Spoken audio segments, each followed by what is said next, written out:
you also find your way to Dallas. Yeah, yeah. What, Finally. what do you remember about your Cowboys tenure? What sticks out? Well, first of all, is Jason Garrett and just what he meant to me and what he taught me and what a great man he is and great leader he is. Love Wade Phillips. The great moments and conversations I got to have with Jerry Jones, just about running an organization and things like that. Those were tremendous times. But getting to meet Jesse Holley, getting to meet Tashard Choice, those relationships that I'm still tight with now. And but the first thing I get to remember is being there my first year and feeling like, is there another Christian here anywhere?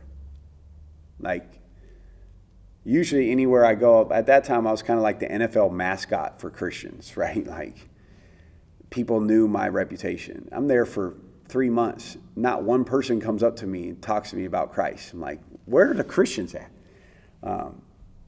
But watching that locker room in 3 years and the people that God brought, Kenyon Coleman and guys like that God brought, Duke Preston, to that place, and Tony Evans as our chaplain, Jonathan Evans as our chaplain, and how that locker room had some really, really healthy discussions on race, religion, society at large, and then watching guys give their life to Christ. That's the first thing. Secondly, I remember my first preseason game, going in the huddle, middle of the second quarter, whatever it is, standing in the huddle with Felix Jones and Martellus Bennett and Miles Austin and thinking to myself, this is equally as talented as a huddle as I've ever been in.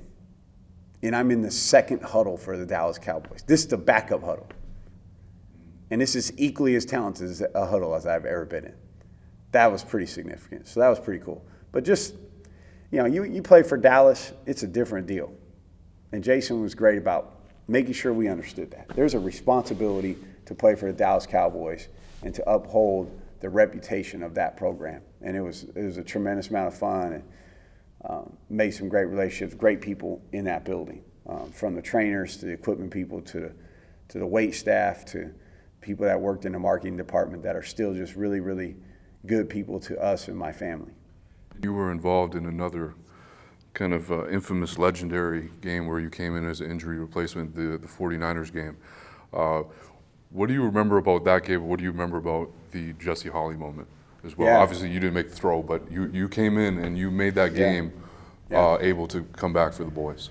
Well, I think, going to that was such a weird one because there was always the feeling that Romo was going to go in and get a shot or, something, he's going to come back. And so you knew you weren't kind of in there for a long term. So, but I had played a lot the year before. So I remember before that game, Jesse just, he's kind of struggling a little bit. Just, he wasn't kind of forging the role he thought he was going to. And me and him at the Shard just sitting around and me just trying to encourage him, like, man, you never know when your time's coming. Just be ready. Just be ready. That's all you can control is when your time comes, being ready. And for him to have that moment, and I'll never forget just the tears of joy that came from him in the locker room.